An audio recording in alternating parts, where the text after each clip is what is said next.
앞부분을 보면 다윗의 시 곧 성전에 올라가는 노래라는 제목이 붙여져 있습니다.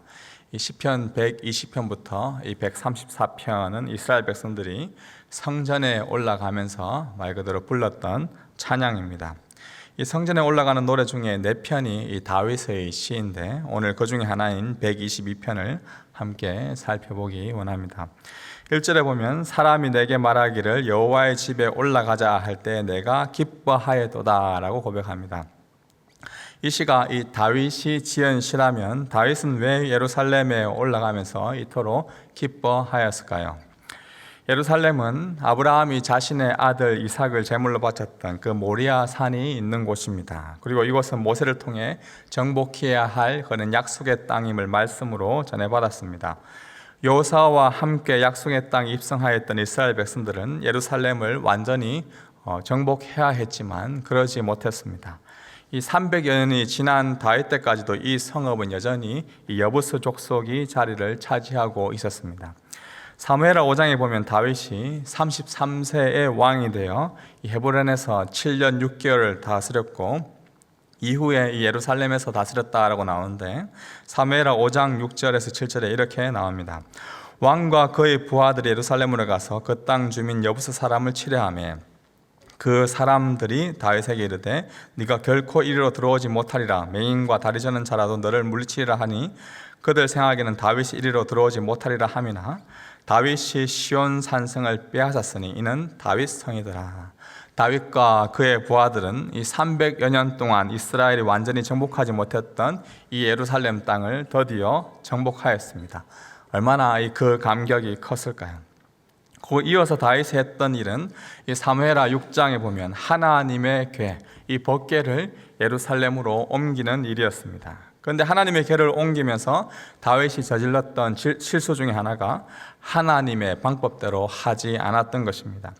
다윗과 하나님의 궤를 옮기는 일에 함께하였던 이는 아비나답의 아들 우사와 아효인데요. 그런데 그들은 하나님의 방법대로 하지 않고 이방인이 하던 대로 하나님의 궤를 새 수레에 싣고 옮겼습니다. 그러자 이 나곤의 타작마당에 이르렀을 때 소들이 띠므로 우사가 하나님의 궤를 붙잡았고 그때 우사는 하나님의 궤를 손으로 잡은 일로 말미암아 하나님의 진노로 바로 그 자리에서 죽습니다. 이로 말미암아 다윗은 여호와 하나님 앞에서 두려워하며 하나님의 궤를 잠시 동안 오벳 에돔의 집에 두게 합니다. 이후 3개월이 지나 다시 하나님의 방법대로 여호와의 궤를 온전히 예루살렘으로 옮기게 되는데요. 그리고 다윗은 그때 이 여호와 앞에서 정말 춤을 추면서 하나님의 궤, 법궤가 예루살렘에 옮기게 된 것에 대해서 즐거워하면서 하나님을 찬양한 기록이 나옵니다.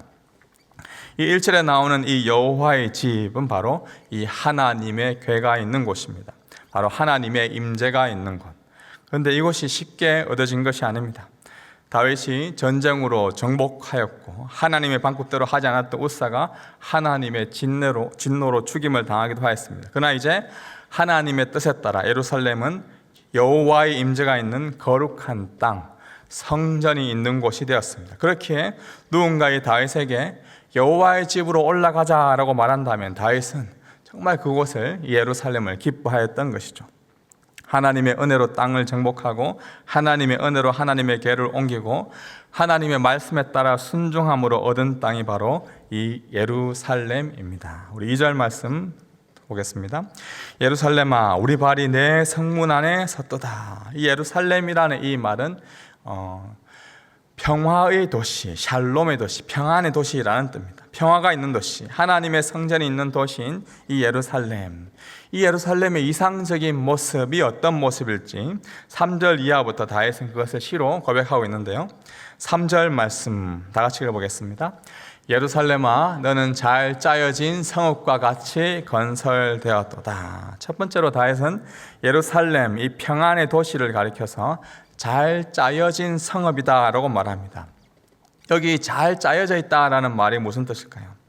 철저하게 도시계획을 잘 세워서 정말 이 계획이 잘 된 그런 도시를 의미할까요? 여기 잘 짜여진 성이라는 말은 오히려 이 주석에 보면 영적인 의미로서 성도의 교통이 온전히 이루어지는 곳, 이 성도 간의 교제가 온전히 잘 짜여진 곳, 서로를 향한 오해와 불신과 적대감이 사라지고 참된 이해와 소통과 융합이 이루어지는 잘 짜여져 있는 질서가 이루어진 곳이 바로 예루살렘이다라는 것을 뜻한다고 합니다. 평안의 도시가 이상적인 모습은 마음의 요동이 전혀 없고 문제가 전혀 없는 곳이 아니라 하나님 안에서 참 잘 짜여져 있는 질서가 잘 잡혀 있는 영적으로 서로가 서로를 잘 신뢰하는 곳, 성도 간의 온전한 교통이 있는 그곳이 바로 이 예루살렘이다라고 이야기합니다. 이어서 다윗은 4절에 지파들 곧 여호와의 지파들이 여호와 이름에 감사하려고 이스라엘의 전례대로 그리로 올라가는도다. 이 두 번째로 이 평안의 도시 예루살렘의 이상적인 모습은 어떠한가? 여기 나오는 이 지파들 곧 이 여호와의 지파들은 이스라엘의 12지파를 의미합니다. 하나님의 부름을 받은 하나님의 백성들을 의미하죠. 여호와의 이름에 감사하려고 이스라엘의 전례대로 예루살렘에 올라가는 이 모습, 바로 이 공동체가 평안의 도시 예루살렘의 이상적인 모습입니다. 여호와 이름에 감사하려고 예루살렘에 올라가는 것을 오늘날 언어로 표현하면 여러분들처럼 이 자리에 나온 하나님께 예배드리는 것입니다. 예배하는 일에 모든 지파들이 한 마음으로 하나 되는 공동체, 그것이 평안이 가득한 이상적인 모습이죠. 여기 나오는 이 전례대로라는 말은 말 그대로 하나님께서 말씀하신 대로 하나님의 법대로 순종하는 모습입니다. 일반적으로 이스라엘 모든 지파는 매년 3번 하나님 앞에 나와 이 절기를 지켜야 했습니다. 출애굽기 23장 14절 17절인데요. 너는 매년 3번 내게 절기를 지킬지니라. 내 모든 남자는 매년 3번씩 주 여호와께 보일지니라. 이스라엘의 모든 지파는 하나님께서 말씀하신 이 전례대로 적어도 3번 절기를 지켰습니다. 유월절, 77절, 장막절. 이러한 이 3대 절기를 지켰던 그 이유가 무엇입니까? 말 그대로 유월절은 이스라엘 백성들이 그 애굽 땅에서 출애굽한 이스라엘 백성들을, 이스라엘 민족을 하나님께서 구원하여 주신 그 은혜에 감사하며 드렸던 절기입니다. 또한 광야 생활 가운데 인도하여 주셨던 것, 먹을 것, 입을 것, 마실 것을 주시고 그 광야 40년 동안 인도하여 주신 것에 감사하는 마음으로 또한 절기를 지켰습니다. 또한 하나님의 은혜로 곡식을 수확할 수 있도록 도와주신 것에 대한 감사의 표현이 이 3대 절기를 지킨 것이죠. 여호와 이름에 감사하려고 이 전례대로 이스라엘 백성들은 각 지파들이 12지파에 다 올라가서 절기를 지켰습니다. 사실 하나님의 말씀대로 전례대로 절기를 지키고 감사함을 나타내는 것, 말이 쉽지 참 그것을 실제적으로 하는 것은 쉬운 일이 아닙니다. 예루살렘에서 비교적 가까운 거리에 있는 사람들도 있었지만 먼 거리에 있는 지파들은 그곳까지 순례하는 여정이 만만치 않습니다. 그럼에도 이 인간적인 감정이나 인간적인 그 불편함을 배제하고 하나님의 말씀에 따라 온전히 전례대로 하나님께 나아와 여호와께 감사함을 드리는 그 공동체, 그 예루살렘 성이야말로 평안의 도시고 하나님께서 기뻐하는 곳이다라고 다윗은 고백하고 있습니다. 5절 말씀입니다. 거기에 심판의 보좌를 두셨으니 곧 다윗의 집의 보좌로다. 세 번째로 이 예루살렘의 평안한 도시의 이상적인 모습은 이 심판의 보좌가 있는 곳입니다. 이 심판의 보좌는 왕의 다스림, 바른 정치가 이루어지는 곳, 바른 정의가 세워지는 것을 뜻합니다. 예루살렘은 단지 예배와 찬양만 이루어지는 장소만이 아니라 하나님의 권위 있는 통치가 이루어지는 곳, 사회의 정의가 온전히 시행되는 곳이 바로 평안의 도시 예루살렘입니다. 예루살렘의 이상적인 모습은 하나님의 권위 아래에서 온전한 그러한 사법 통치가 이루어지는 곳이죠. 예루살렘으로 올라온 순례객 중에 전례대로 예배하러 온, 제사 드리러 온 그런 분들도 있었지만 더러는 억울함을 풀기 위해 올라오는 경우도 있었습니다. 오늘날로 치면 지방법원에서 억울한 재판이 이루어져 좀 더 고등법원으로 항소하는 경우에 예루살렘으로 그 문제를 가져오는 것이죠. 이때 대법원이라 볼 수 있는 예루살렘에서 온전한 정치를 시행함으로 사회 정의가 실현되도록 도왔습니다. 하나님의 공의와 정의가 온전히 이루어지는 이 이상적인 도시가 평안의 도시 예루살렘입니다. 이어서 다윗은 예루살렘의 이 도시의 모습을 이야기하면서 이러한 예루살렘을 위하여서 기도하고 있는데요. 우리 6절, 7절 말씀 다 같이 함께 읽어보겠습니다. 예루살렘을 위하여 평안을 구하라. 예루살렘을 사랑하는 자는 형통하리로다. 내 성 안에는 평안이 있고 내 궁중에는 형통함이 있을지어다. 다윗은 이 평안의 도시 예루살렘에 진정한 평안이 있도록 기도하고 찬양합니다. 또한 이러한 기도와 간구는 개인적인 것이 아니라 공동체를 위한 평안으로 나아가고 있습니다. 이어지는 8절 이하를 보면 내가 내 형제와 친구를 위하여 이제 말하리니 내 가운데 평안이 있을지어다. 여호와 우리 하나님의 집을 위하여 내가 너를 위하여 복을 구하리로다. 내 형제와 친구를 위하여 평안이 있기를 간구합니다. 함께 예루살렘에 순례하러 온 이스라엘 온 지파들을 위해 그들에게도 여호와 하나님의 평안이 있기를 간구합니다. 더 나아가 다윗은 하나님의 집 예루살렘 전체를 위하여 복을 구하며 간구하고 있습니다. 성전에 올라가는 노래 이스라엘 백성들이 전례대로 1년에 적어도 3번 하나님의 전에 오르면서 이러한 시편의 노래를 부르면서 예배의 자리로 나아갔을 것입니다. 다윗 또한 이러한 노래를 예루살렘에 하나님의 평안이 있기를 간구하고 찬양했습니다. 그러나 시간이 지나고 예루살렘 성, 이 다윗의 기도와 간구와는 다르게 안타깝게도 어떠한 모습들이 가득하였습니까? 이상적인 예루살렘의 모습이 아니라 질서가 어지럽히고 온전한 하나님의 다스림이 사라짐으로 인하여서 선지자들에 의해 계속해서 심판의 메시지, 경고의 메시지를 듣게 되었습니다. 결국 주전 586년 남유다는 이방 나라 바벨론에 의해서 완전히 멸망하고 성전 그 자체도 완전히 파괴되고 이스라엘 백성들은 포로로 다 끌려가게 되었습니다. 70년 동안 예루살렘은 평안의 도시가 아니라 폐허의 도시, 황폐의 도시, 평화가 사라져버린 도시가 되었습니다. 이러한 도시에 다시 포로에서 귀환하였던 그 스룹바벨과 에스라와 느헤미야가 불렀던 그러한 성전에 올라가는 그 노래가 바로 시편 122편 예루살렘의 평안을 구하는 노래입니다. 또한 이러한 노래는 2000년 전 이 땅에 오신 예수님도 예루살렘에 올라가시면서 불렀던 그러한 노래이기도 합니다.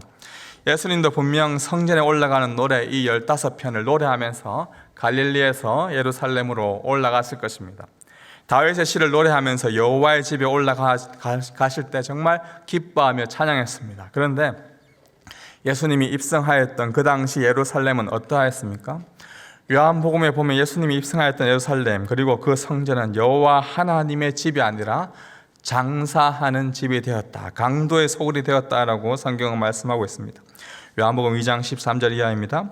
유대인의 유월절이 가까운지라 예수께서 예루살렘으로 올라가셨더니 성전 안에 소와 양과 비둘기 파는 사람들과 돈 바꾸는 사람들이 앉아있는 것을 보시고 노끈으로 채찍을 만드사 양이나 소를 다 성전에서 내쫓으시고 돈 바꾸는 사람들의 돈을 쏟으시며 상을 엎으시며 비둘기 파는 사람들에게 이르시되 이것을 여기서 가져가라. 내 아버지의 집으로 장사하는 집을 만들지 말라 하시니. 이러한 예수님을 향해 유대인들은 네가 이런 일을 행하니 무슨 표적을 우리에게 보이겠느냐라고 묻죠. 그때 예수님은 그들을 향해서 이렇게 이야기합니다. 너희가 보이는 이 성전을 다 헐어버려라. 내가 사흘 만에 이 성전을 다시 일으키리라 라고 말씀하시죠. 예수님은 그 말씀하신 대로 이 유월절 명절이 다가왔을 때 또다시 예루살렘에 올라가셨습니다. 그리고 그때도 성전에 올라가는 이 노래를 부르면서 입성하였을 것입니다. 그런데 예수님은 예루살렘을 위해서 평안을 구하며 올라갔지만 실상 예루살렘은 평안의 도시가 아니었습니다. 그래서 예수님께서 그 도시를 바라보시고 있는 모습이 누가복음에 나오는데요. 누가복음 19장 41절 우리 다 같이 한번 읽어보겠습니다. 41절 42절입니다. 가까이 오사 성을 보시고 우시며 이르시되 너도 오늘 평화에 관한 일을 알았더라면 좋을 뻔하였거니와 지금 내 눈 속에 숨겨졌도다.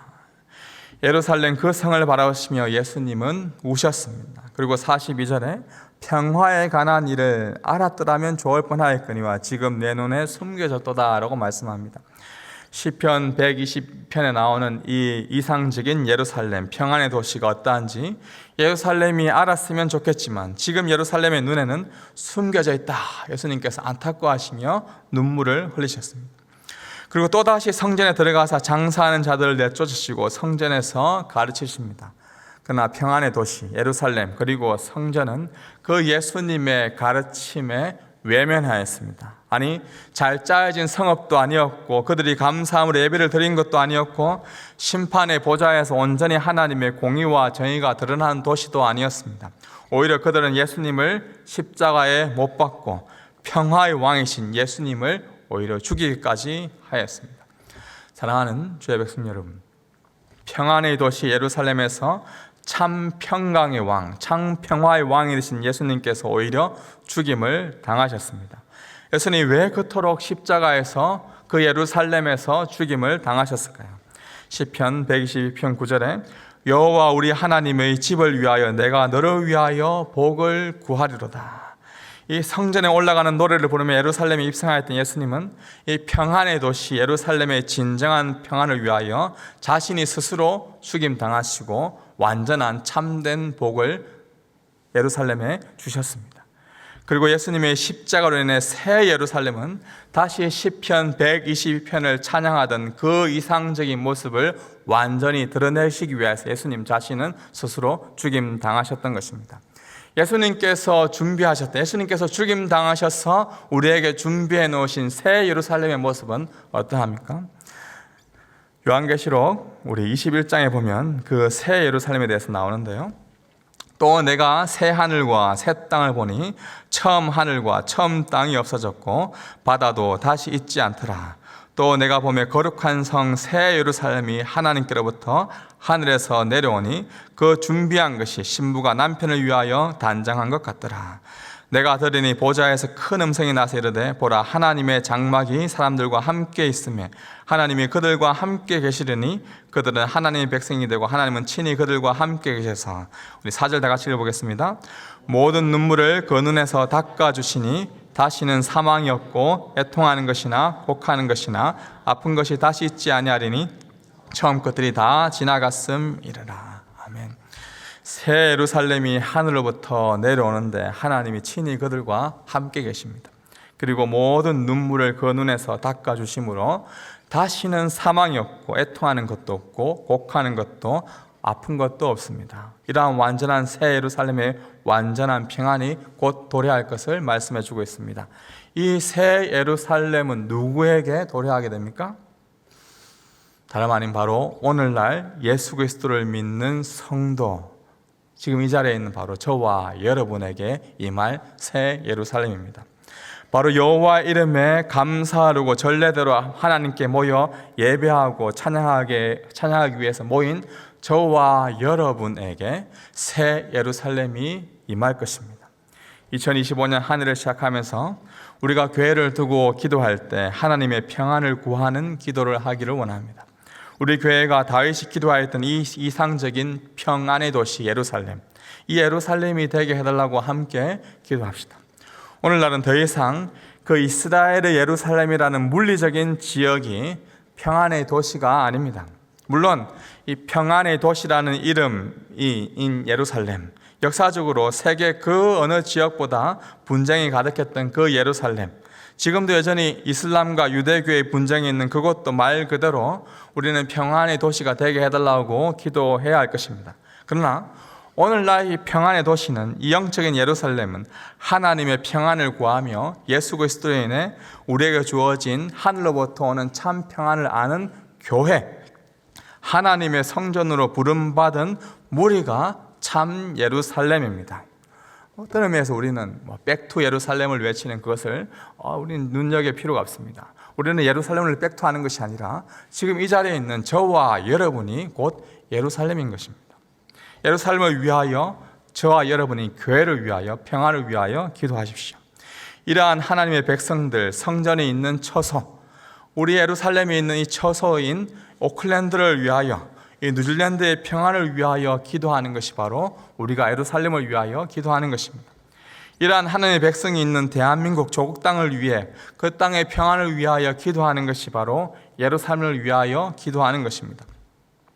비록 현실은 막막하고 답답할 수 있지만 하늘 위에서 내려오는 참 평화, 이미 모든 악의 세력을 물리치고 더 이상 눈물도 아픔도 고통도 없는 새 예루살렘을 우리를 위하여 준비해 주신 그 예수님으로 인하여서 우리 가운데 임한 그 새 예루살렘을 소망하며 이 땅에서 예루살렘으로 하나님의 성전으로 살아가는 우리에게 하나님의 평안이 있기를 날마다 기도하며 나아가는 주의 백성 되기를 주님의 이름으로 축복합니다.